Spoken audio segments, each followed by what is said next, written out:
Hello, c'est Mathieu Ludovox.fr et aujourd'hui, dans ce Ludochrono, je vais vous parler des Hauts Fourneaux, qui est un jeu d'enchères et de construction de moteurs pour 2 à 4 joueurs de 14 ans et plus et des parties d'environ 45 minutes. Dans ce jeu, les joueurs vont incarner des industriels qui vont essayer de récupérer des industries et de les faire se combiner ensemble pour générer le plus de profit possible. On va jouer un total de 4 manches et à la fin de la 4e manche, celui qui a le plus d'argent remporte la partie. Pour remporter de l'argent, vous allez devoir acquérir ces bâtiments qui vont vous permettre de générer des ressources ou alors d'échanger les ressources contre des sous. Chacune des cartes bâtiments va avoir un cartouche qui va représenter son pouvoir, mais également un lot de compensation, on y reviendra, et l'effet de la carte une fois qu'elle est améliorée, parce que toutes les cartes sont double face avec un effet amélioré. La partie donc, comme je le disais, va se dérouler en 4 manches, et à chaque manche on va avoir 2 phases, la phase d'enchère et la phase de production. Pendant la phase d'enchère, les joueurs vont placer un par un leur disque d'enchère. On a tous 4 disques d'enchère qui vont de 1 à 4, et on a une seule restriction, c'est de ne pas placer un disque d'enchère là où on est déjà, ou alors sur une carte sur laquelle il y a déjà un disque de la même valeur. Par exemple, ici, je vais poser mon disque 2 ici, et c'est au tour du joueur suivant de placer son disque. Il ne peut pas placer le disque 2, par contre, s'il veut vraiment ce bâtiment, il peut placer le disque 3. On va tout simplement réaliser nos enchères ainsi jusqu'à ce que tous les joueurs aient choisi leur bâtiment. Et alors, une fois qu'on a fait ça, eh bien, on va tout simplement passer à la résolution.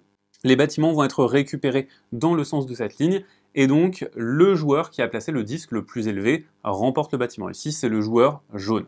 Par contre, tous les joueurs qui ont un disque placé qui ne remportent pas l'enchère vont récupérer une compensation qui se trouve au-dessus. Ça va être soit de la génération de ressources, soit de la transformation de ressources. Et donc ici, eh bien, le joueur rouge va récupérer 2 charbons parce qu'on va récupérer la compensation multipliée par le chiffre de son disque. Le joueur rouge récupère 2 charbons, récupère son disque. Le joueur jaune, lui, récupère le bâtiment. On va faire ça pour toute la ligne et ensuite on passera à la phase de production. Lors de la phase de production, les joueurs vont jouer simultanément et ils vont tout simplement pouvoir activer chacun de leurs bâtiments une fois pour accomplir l'effet qui se trouve dans le cartouche inférieur du bâtiment. Ici, par exemple, ce bâtiment me permet de générer un fer. Ensuite, on va avoir la possibilité d'améliorer nos bâtiments, de les retourner du côté amélioré. Pour ce faire, on va utiliser des roues crantées. Ici, par exemple, notre bâtiment de base, lorsqu'on va l'activer, nous donne une roue crantée, va nous permettre d'avoir une option de conversion, ici je ne vais pas l'utiliser, et ensuite on va pouvoir dépenser une roue crantée et un charbon pour retourner un bâtiment du côté amélioré. Ici, je vais donc pouvoir réaliser les 2 effets de ce bâtiment au lieu de seulement l'effet qui se trouvait ici. Lorsque j'active ce bâtiment, je vais pouvoir dépenser 2 charbons pour gagner 2 pièces. Et je vais pouvoir réaliser cet effet 2 fois. Donc je vais dépenser 4 charbons pour récupérer 4 pièces. Ce sont donc des points de victoire. Ensuite, je peux dépenser un charbon pour récupérer un acier, et je peux le faire jusqu'à 4 fois. Ici, je ne vais pas le faire parce que j'ai pas mal d'acier. Et ensuite, on passera au tour suivant une fois que chaque joueur a fini sa phase de production. On va leur révéler de nouvelles cartes, procéder ainsi de la même manière. Pareil pour la 3e manche et la 4e manche. Et à la fin de la 4e manche, eh bien, le joueur qui a le plus de sous remporte la partie.